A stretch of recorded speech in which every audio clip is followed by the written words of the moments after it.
श्री बाबा तारा charitable trust और Muralidhar Kanda trust की पहल, लॉकडाउन में जरूरतमंदों को लंगर सेवा दी जा रही है। विधायक और एचएलपी सुप्रीमो गोपाल कांडा के निर्देश पर ये लंगर सेवा चल रही है। लंगर सेवा में एचएलपी के वरिष्ठ उपाध्यक्ष गोविंद कांडा जुटे हुए हैं। पूरे जोर शोर से उनके साथ पूरी टीम जुटी हुई है। हर रोज 25 से 30 हजार खाने के पैकेट बांटे जा रहे हैं। श्री बाबा तारा कुटिया परिसर में ये खाना हर रोज तैयार किया जा रहा है। कुटिया के मुख्य सेवक गोविंद कांडा ने खुद मोर्चा संभाल रखा है।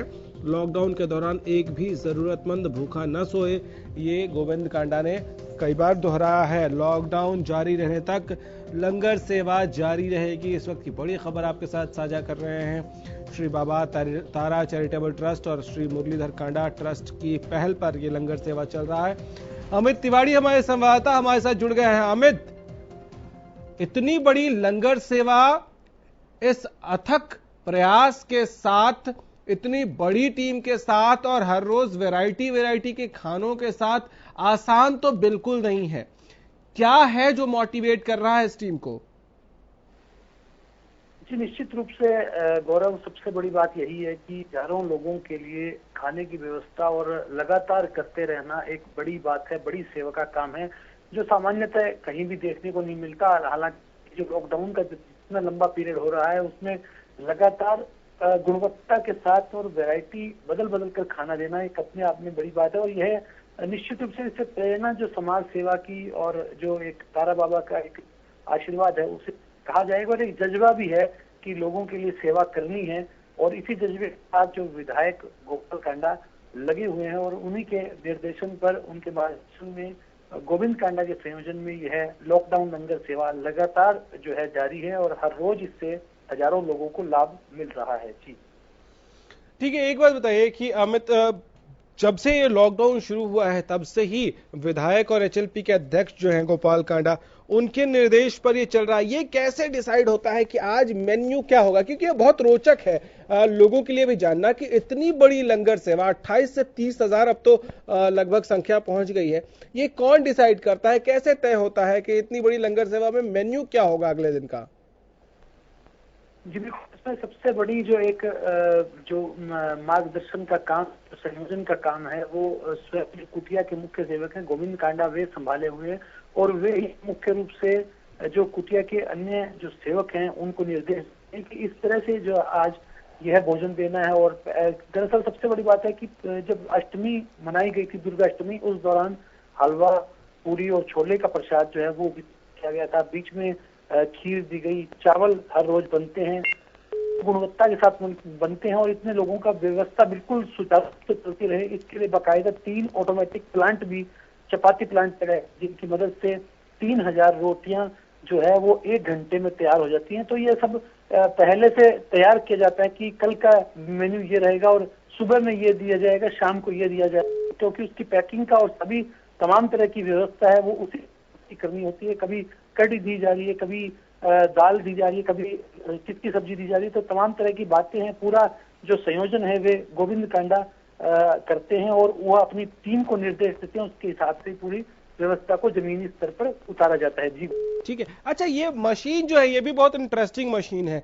आप ये कह रहे हैं कि 1000 रोटी बन जाती है इसमें, कितनी देर में बन जाती है रोटियां इसमें? अगर इस ऑटोमेटिक प्लांट की बात की जाए तो यह गुजरात के भावनगर से बनाया गया और इसमें 1000 रोटी एक मशीन के अंदर 1 घंटे के अंदर तैयार हो जाती है। बिल्कुल जो गोल चपातियां और बहुत ही जो गुणवत्ता के साथ और इसमें तैयार हो जाती है। इसी के 3 मशीनें लगाई गई हैं, तो इसका मतलब 1 घंटे में 3000 चपातियां तैयार हो जाती हैं। तो ये सबसे बड़ी बात है और यह इस लॉकडाउन लंगर सेवा में एक बड़ी मदद इन मशीनों के माध्यम से मिली है। और इसके अलावा जो काफी संख्या में जो है वो श्रमिक भी लगाए, चपाती बनाने के लिए महिलाएं लगाई गई हैं, जो कि इस लॉकडाउन लंगर सेवा में एक अपनी मजबूत हाजिरी के साथ वहाँ रोटियां बनाने का काम भी करती हैं। जी गौरव। ठीक है। अच्छा, ये हमने देखा है, जो विजुअल्स हम देखते हैं उसमें दिखता है कि ये जो चपातियां निकलती हैं लगभग सारी जो तस्वीरों में देख के लगता है सब एक साइज की चपातियां, और बहुत खूबसूरत वो विजुअल नजर आता है। लेकिन आपने जो जिक्र किया कि इतनी बड़ी लंगर सेवा है और इतने बड़े तादाद में 28-30 हजार लोगों का खाना पैक हो रहा है, तो टीम उसके लिए जो लगी है वो भी बहुत बड़ी टीम है। ये सुनिश्चित कर पाना कि ये सब हाइजीनिक हो और सोशल डिस्टेंसिंग मेंटेन हो, सब लोग के हैंड सैनिटाइज्ड हों और मास्क सब लोगों ने लगा रखा है, ये भी बहुत बड़ी चुनौती होगी। जी बिल्कुल गौरव, सबसे बड़ी बात पहले दिन से यही एक चिंता का विषय था कि जो सोशल डिस्टेंसिंग का मूल मंत्र है उस पर कैसे कायम रहा जाएगा, और जो मास्क और ग्लव्स हैं वो कैसे पहने जाएंगे, कैसे उनकी व्यवस्था होगी। तो तमाम तरह की जो जब कुटिया के अंदर जो दाखिल होता है व्यक्ति, चाहे वो भोजन लेने आ रहा है या फिर भोजन बनाने आ रहा है, तो उसके पहले सैनिटाइजर से उसके हाथ धुलवाए जाते हैं, उसके बाद वो वहां प्रवेश करता है। और उस विशाल जो सत्संग हार उसके अंदर यह व्यवस्था चल रही है। इसके अलावा जो किचन है, तारा बाबा की रसोई है बड़ी, और उसके अंदर अंदर जो भोजन तैयार होता है वहां पर जाता है, वहां भी हाथ धुलवाए जाते हैं। ग्लव्स जो दिए गए हैं, उन जो भोजन बनाने के काम में जुटे हुए हैं वो प्रॉपर मास्क लगा के रहते हैं, सोशल डिस्टेंसिंग रखते हैं। और जो मशीन में आप कह रहे हैं कि जो ऑटोमेटिक प्लांट है वो उसमें चलती है, तो उसमें चपातियां बिल्कुल एक साइज की बनेंगी, क्योंकि जो मशीनें हैं उसके एक सहयोगी मशीनें भी साथ साथ लगाई गई हैं। वो मशीनें जो आटा गूंथने के साथ साथ उसके अलावा जो एक जो पहले लोया बनता है, उस लोहे में एक कटिंग होती है, उस कटिंग के बाद वो मशीन में डाला जाता है, तो एक साथ ही एक जैसी रोटियां चपातियां बनके तैयार हो जाती हैं। तो एक बड़ी सेवा, और बिल्कुल जो सोशल डिस्टेंसिंग, साफ सफाई के साथ जो तमाम तरह के उपायों के साथ की जा सकती थी। और यही प्रमाण जब आप लोगों से मिलते हैं, वार्ड वार्ड में जब सेवा जहां पहुंच रही है, भोजन पहुंच रहा है, उन लोगों से मिलते हैं, तो वो निश्चित रूप से यह बात कहते हैं कि उन्हें घर बैठे लॉकडाउन में बाहर निकलने की जरूरत नहीं है, उनके लिए भोजन घर बैठे लगातार मिल रहा है और सुबह शाम मिल रहा है। जी हाँ, हमने बहुत सारे बाइट्स सुनी है अमित, जिसमें महिलाओं को हमने ये कहते हुए सुना कि हम तो घर पे ही रहते हैं, बहुत शुक्रिया गोपाल कांडा का कहते हैं, और वैरायटी की चीजें हमको खाने के लिए मिलती हैं। अच्छा, इन सब के साथ क्योंकि इतनी बड़ी तादाद में लोगों तक खाना पहुंच रहा है, तो वो टीम भी बहुत महत्वपूर्ण होगी जो इन लोगों को चिन्हित कर पाए कि कहाँ किसको जरूरत है, और फिर उनको हर रोज डिलीवर कर पाए वक्त पर। बिल्कुल गौरव, इसमें कोई दो राय नहीं है कि जो आपने बातें उठाई हैं और उनके सवाल भी जानना बेहद जरूरी है। और इसी सवालों को ढूंढने के लिए, उसी पड़ताल में हमने लोगों से भी संपर्क किया जो इस काम में लगे हुए थे।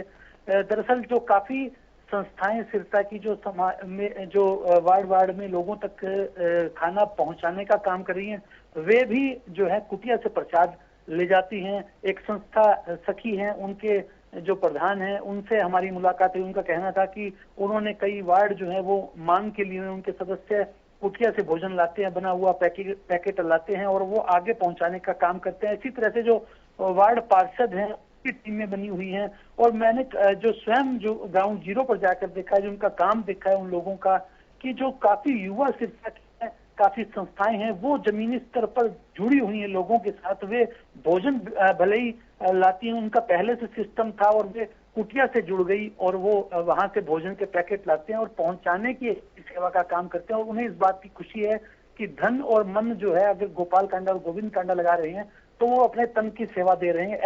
ऐसे बयान भी युवाओं ने हमें बातचीत में दिए हैं। तो एक बड़ी सेवा अगर देखना है तो देश भर में इतनी बड़ी, जब लॉकडाउन चला, इतना लंबा लॉकडाउन चला है, उसके अंदर इतनी बड़ी सेवा दोबारा दूसरी संभवतः नहीं मिलेगी कहीं भी, जो एक व्यक्तिगत चलाई जा रही है और जो श्री तारा बाबा चैरिटेबल ट्रस्ट उसके माध्यम से चलाई जा रही है। ठीक है अमित, इंसानों के लिए तो बहुत जरूरी है कि खाना वहां तक पहुंचाए, इंसानों में कम से कम वो मांग सकते हैं, वो हेल्पलाइन नंबर्स पे कॉल कर सकते हैं, लेकिन पशुओं का, पक्षियों का दर्द समझना और उन तक खाना वक्त पे पहुंचाना, ये भी बहुत जरूरी था इस लॉकडाउन में, क्योंकि जहां जहां से उनको खाना मिलता था सब बंद है, होटल्स बंद है, बाकी जो लोग दे देते थे वो सब जगह बंद है, बाहर आना जाना लोगों का बंद है। तो गौवंश के लिए, बंदरों के लिए, कुत्तों के लिए भी बहुत बड़ी लंगर सेवा। जी, निश्चित रूप से आपकी बात दुरुस्त है कि जुबानदार जो आदमी है, जो इंसान है, वे अपना दुख दर्द कह सकते हैं, लेकिन बेजुबान है वो अपना दर्द साझा नहीं कर सकते, वो भूख नहीं कह सकते। और इसी बात को ध्यान में रखते हुए एक हरे चारे की व्यवस्था की गई थी पहले दिन से ही, और लगातार जो चौक चौराहों पर जो गोवंश मौजूद है, आवारा बेसहारा गोवंश है, उसके लिए जो है हरे चारे की व्यवस्था की गई और वो लगातार व्यवस्था जारी है। और वो सेवक लगे हुए हैं, वो हरा चारा सड़कों पर डालते हैं उन गोवंश के लिए। और इसी तरह से कुत्तों के लिए बिस्किट और बंदरों के लिए फलों की व्यवस्था, केलों की व्यवस्था वो की गई है। और वो जो बंदर हैं, वो अगर सिरसा की बात करें तो सिरसा के आसपास जो माइनर हैं, O2 के पास हैं और इधर पंजवाना में है, यहाँ बंदर अमूमन मिलते हैं, बंदरों के झुंड हैं, उन तक जो है वो केले और फल लगातार भिजवाए जाए जा रहे हैं। तो इसी तरह से इंसानों के, जानवरों के लिए भी एक भलाई का काम चल रहा है। तो निश्चित रूप से दलगत राजनीति ऊपर उठकर एक बड़ी समाज सेवा का अगर एग्जाम्पल लेना है, पूरे देश में कहीं देखना है, तो वो सिरसा में नजर आ रहा है। चलिए, बहुत शुक्रिया अमित इन डिटेल्स के लिए।